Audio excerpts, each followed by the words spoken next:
Percy Jackson and the Olympians, Book 1, The Lightning Thief, by Rick Riordan. Chapter 3, Grover unexpectedly loses his pants. Confession time. I ditched Grover as soon as we got to the bus terminal. I know, it was rude. But Grover was freaking me out, looking at me like I was a dead man muttering, "Why does this always happen? And why does it always have to be 6th grade?" Whenever he got upset, Grover's bladder acted up. So I wasn't surprised when, as soon as we got off the bus, he made me promise to wait for him, then made a beeline for the restroom. Instead of waiting, I got my suitcase, slipped outside, and caught the first taxi uptown. "East 104th and 1st, I told the driver. A word about my mother before you meet her. Her name is Sally Jackson, and she's the best person in the world, which just proves my theory that the best people have the rottenest luck. Her own parents died in a plane crash when she was 5, and she was raised by an uncle who didn't care much about her. She wanted to be a novelist, so she spent high school working to save enough money for a college with a good creative writing program. Then her uncle got cancer, and she had to quit school her senior year to take care of him. After he died, she was left with no money, no family, and no diploma. The only good break she ever got was meeting my dad. I don't have any memories of him, just this sort of warm glow, maybe the barest trace of his smile. My mom doesn't like to talk about him because it makes her sad. She has no pictures. See, they weren't married. She told me he was rich and important, and their relationship was a secret. Then one day he set sail across the Atlantic on some important journey, and he never came back. Lost at sea, my mom told me. Not dead. Lost at sea. She worked odd jobs, took night classes to get her high school diploma, and raised me on her own. She never complained or got mad, not even once, but I knew I wasn't an easy kid. Finally, she married Gabe Agliano, who was nice the first 30 seconds we knew him, then showed his true colors as a world-class jerk. When I was young, I nicknamed him Smelly Gabe. I'm sorry, but it's the truth. The guy reeked like moldy garlic pizza wrapped in gym shorts. Between the two of us, we made my mom's life pretty hard. The way Smelly Gabe treated her, the way he and I got along, well, when I got home was a good example. I walked into our little apartment, hoping my mom would be home from work. Instead, Smelly Gabe was in the living room playing poker with his buddies. The television blared ESPN. Chips and beer cans were strewn all over the carpet. Hardly looking up, he said around his cigar, "So you're home." "Where's my mom?" "Working," he said. "You got any cash?" That was it. No, welcome back, good to see you. How's your life been the last 6 months? Gabe had put on weight. He looked like a tuskless walrus in a thrift store clothes. He had about 3 hairs on his head, all combed over his bald scalp, as if that made him handsome or something. He managed the electronics megamart in Queens, but he stayed home most of the time. I don't know why he hadn't been fired long before. He just kept on collecting paychecks, spending the money on cigars that made me nauseous, and on beer, of course, always beer. Whenever I was home, he expected me to provide his gambling funds. He called that our guy secret, meaning if I told my mom, he would punch my lights out. "I don't have any cash," I told him. He raised a greasy eyebrow. Gabe could sniff out money like a bloodhound, which was surprising, since his own smell should have covered up everything else. "You took a taxi from the bus station," he said. "Probably paid with a 20. Got $6-7 in change. Somebody expects to live under this roof. He ought to carry his own weight. Am I right, Eddie?" Eddie, the super of the apartment building, looked at me with a twinge of sympathy. "Come on, Gabe," he said. "The kid just got here. Just so you know, the word super is superintendent, meaning the manager. It's a word you don't hear too much anymore." "Am I right?" Gabe repeated. Eddie scowled into his bowl of pretzels. The other 2 guys passed gas in harmony. "Fine," I said. I dug a wad of dollars out of my pocket and threw the money on the table. "I hope you lose." "Your report card came, brain boy," he shouted after me. "I wouldn't act so snooty." I slammed the door to my room, which really wasn't my room. During school months, it was Gabe's study. He didn't study anything in there except old car magazines, but he loved shoving my stuff in the closet, leaving his muddy boots on my windowsill, and doing his best to make the place smell like his nasty cologne and cigars and stale beer. I dropped my suitcase on the bed. Home sweet home. Gabe's smell was almost worse than the nightmare about Mrs. Dodds, or the sound of that old fruit lady's shears snipping the yarn. But as soon as I thought that, my legs felt weak. I remembered Grover's look of panic, how he'd made me promise I wouldn't go home without him. A sudden chill rolled through me. I felt like something, was looking for me right now, maybe pounding its way up the stairs, growing long, horrible talons. Then I heard my mom's voice. "Percy?" She opened the bedroom door, and my fears melted. My mother can make me feel good just by walking into the room. Her eyes sparkle in the changed color in the light. Her smile is as warm as a quilt. She got a few gray streaks mixed in with her long brown hair, but I never think of her as old. When she looks at me, it's like she's seeing all the good things about me. None of the bad. I'd ever heard her raise her voice or say an unkind word to anyone, not even me or Gabe. "Oh, Percy," she hugged me tight. "I can't believe it. You've grown since Christmas." Her red and white and blue Sweet on America uniform smelled like the best things in the world. Chocolate, licorice, and all the other stuff she sold at the candy shop in Grand Central. She brought me a huge bag of free samples, the way she always did when I came home. We sat together on the edge of the bed. While I attacked the blueberry sour strings, she ran her hand through my hair and demanded to know everything I hadn't put in my letters. She didn't mention anything about my getting expelled. She didn't seem to care about that. But was I okay? Was her little boy doing all right? I told her she was smothering me into layoff and all that, but secretly I was really, really glad to see her. From the other room, Gabe yelled, "Hey, Sally, how about some bean dip, huh?" I gritted my teeth. My mom is the nicest lady in the world. She should have been married to a millionaire, not just some jerk like Gabe. For her sake, I tried to sound upbeat about my last days at Yancey Academy. I told her I wasn't too down about the expulsion. I'd lasted almost a whole year this time. I'd made some new friends. I'd done pretty well in Latin, and honestly, the fights hadn't been as bad as the headmaster said. I liked Yancey Academy. I really did. I put such a good spin on the year. I'd almost convinced myself. I started choking up thinking about Grover and Mr. Brunner. Even Nancy Bobofit suddenly didn't seem too bad. Until that trip to the museum. "What?" my mom asked, her eyes tugged at my conscience, trying to pull out secrets. "Did something scare you?" "No, Ma. I felt bad lying. I wanted to tell her about Mrs. Dodds and the 3 old ladies with the yarn, but I thought it would sound stupid." She pursed her lips. She knew I was holding back, but she didn't push me. "I have a surprise for you," she said. "We're going to the beach." My eyes widened. "Montauk?" 3 nights, same cabin. "When?" She smiled. "As soon as I get changed."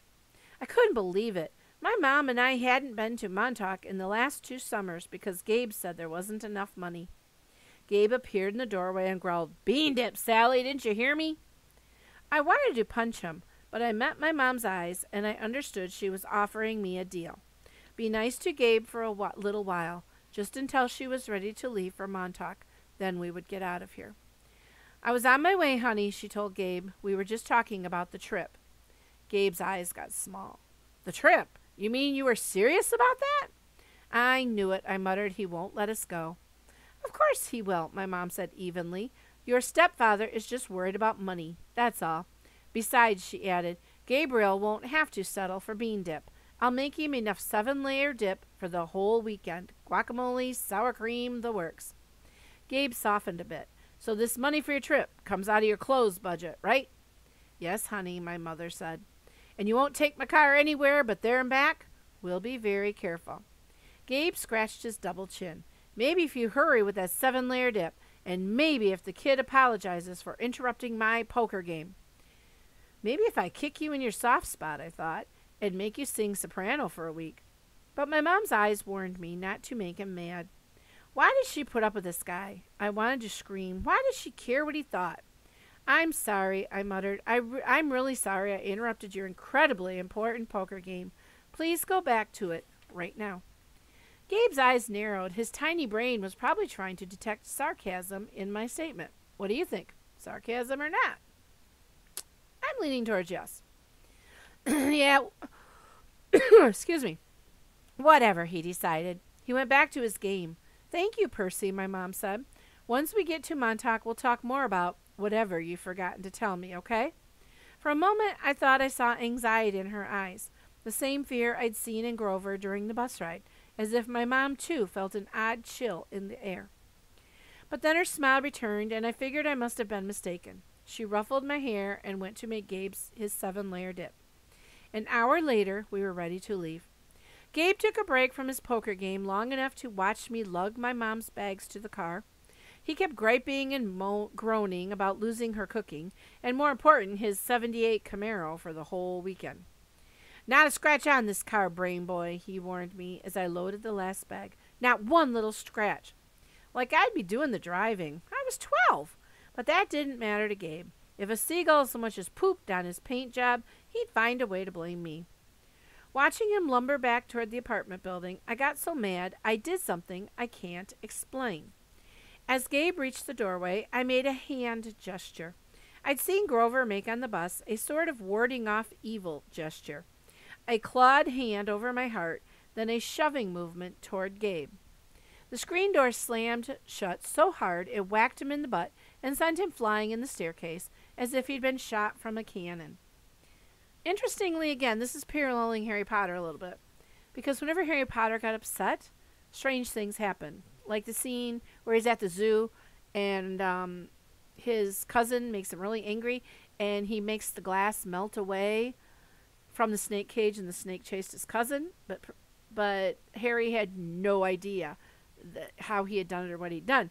And Percy's kind of doing the same thing. Maybe it was just the wind or some freak accident with the hinges, but I didn't stay long enough to find out. I got in the Camaro and told my mom to step on it. Our rental cabin was on the South Shore, way out at the tip of Long Island. It was a little pastel box with faded curtains half sunken into the dunes. There was always sand in the sheets and spiders in the cabinet, and most of the time the sea was too cold to swim in. I loved the place. We'd been going there since I was a baby. My mom had been going even longer. She never exactly said, but I knew why the beach was special to her. It was the place where she met my dad. As we got closer to Montauk, she seemed to grow younger, years of worry and work disappearing from her face. Her eyes turned the color of the sea. We got there at sunset, opened all the cabin's windows, and went through our usual cleaning routine. We walked on the beach, fed blue corn chips to the seagulls, and munched on blue jelly beans, blue saltwater taffy, and all the other free samples my mom had brought from work. I guess I should explain the blue food. See, Gabe had once told my mom there was no such thing. They had this fight, which seemed really like a small thing at the time, but ever since, my mom went out of her way to eat blue. She baked blue birthday cakes. She mixed blue smoothies. She bought blue corn tortilla chips and even brought home blue candy from the shop. This, along with keeping her maiden name, Jackson, rather than calling herself Mrs. Ugliano, was proof that she wasn't totally suckered by Gabe. She did have a rebellious streak, like me. When it got dark, we made a fire. We roasted hot dogs and marshmallows. Mom told me stories about when she was a kid, back before her parents died in the plane crash. She told me about the books she wanted to write someday when she had enough money to quit the candy shop. Eventually, I got up the nerve to ask about what was always on my mind whenever we came to Montauk. My father. Mom's eyes were all misty. I figured she would tell me the same things she always did, but I never got tired of hearing them. He was kind, Percy, she said. Tall, handsome, and powerful, but gentle, too. You have his black hair, you know, and his green eyes. Mom fished a blue jelly bean out of her candy bag.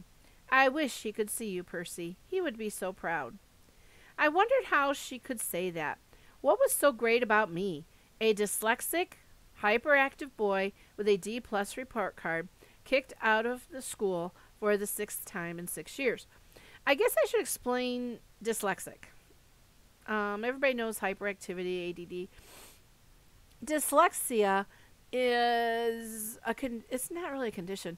It's a difference in the brain where your brain sees letters and numbers backwards and words. Makes it very difficult to learn how to read. It sees them backwards. It sees them as symbols sometimes. And this is going to become important later on about this. They'll bring it up again. But just to kind of give you a little Explanation. How old was I asked. I mean, when he left. She watched the flames. He was only with me for one summer, Percy, right here at this beach, this cabin. But he knew me as a baby? No, honey, he knew I was expecting a baby, but he never saw you. He had to leave before you were born. I tried to square that with the fact that I seemed to remember something about my father, a warm glow, a smile. I had always assumed he knew me as a baby. My mom had never said it outright, but still I felt it must be true.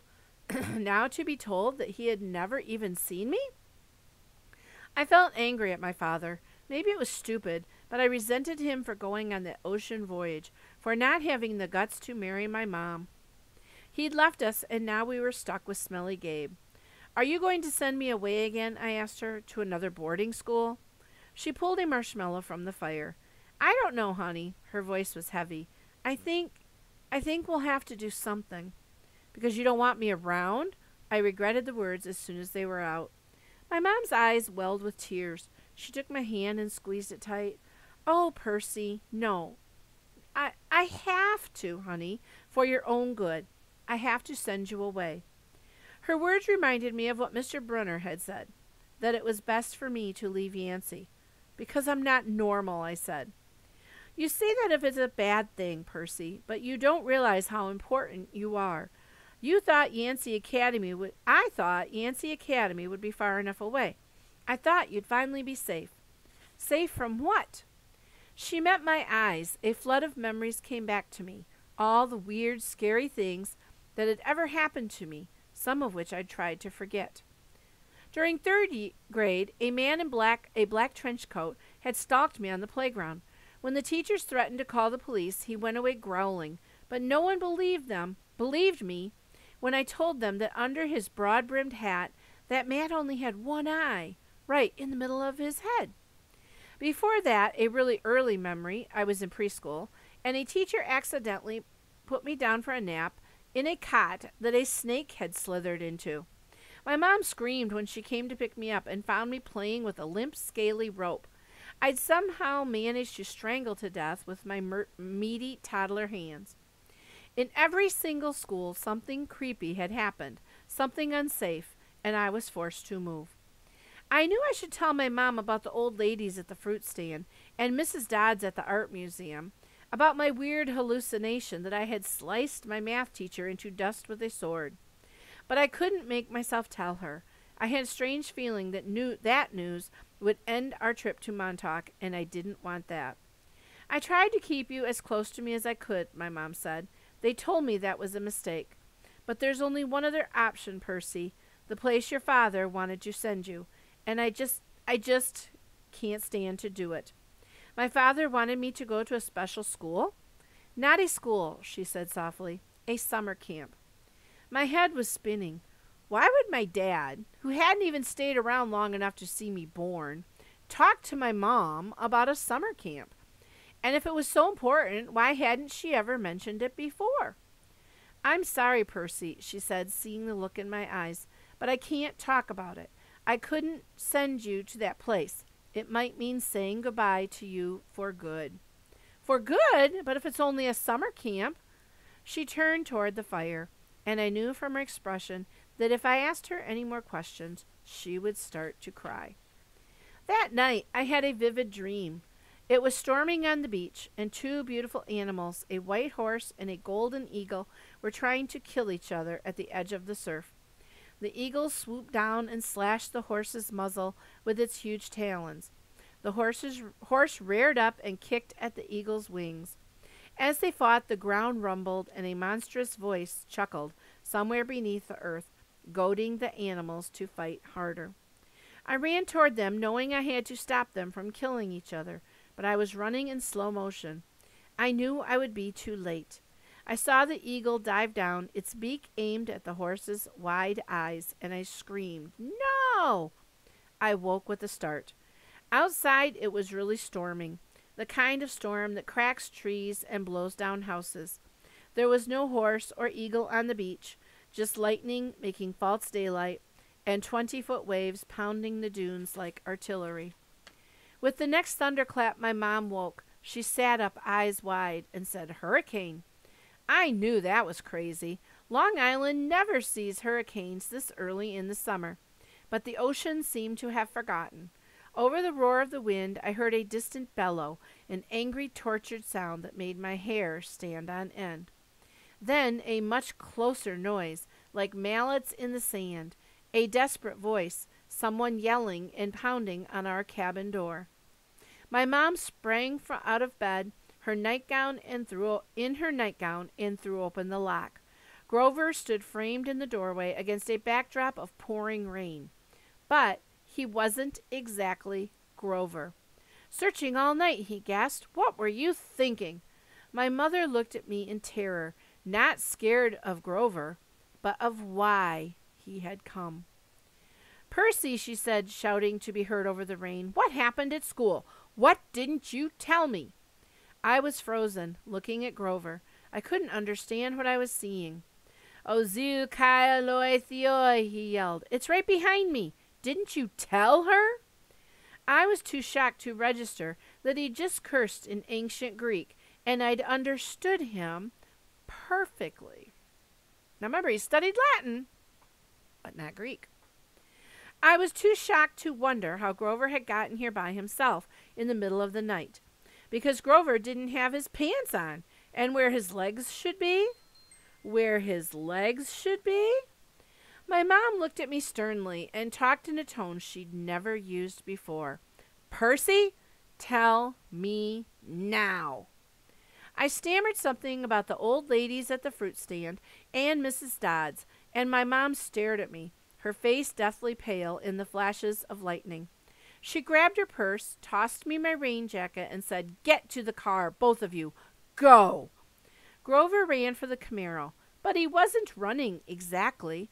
He was trotting, shaking his shaggy hindquarters, and suddenly his story about a muscular disorder in his legs made sense to me. I understood how he could run so fast and still limp when he walked. Because where his feet should be, there were no feet. They were cloven hooves.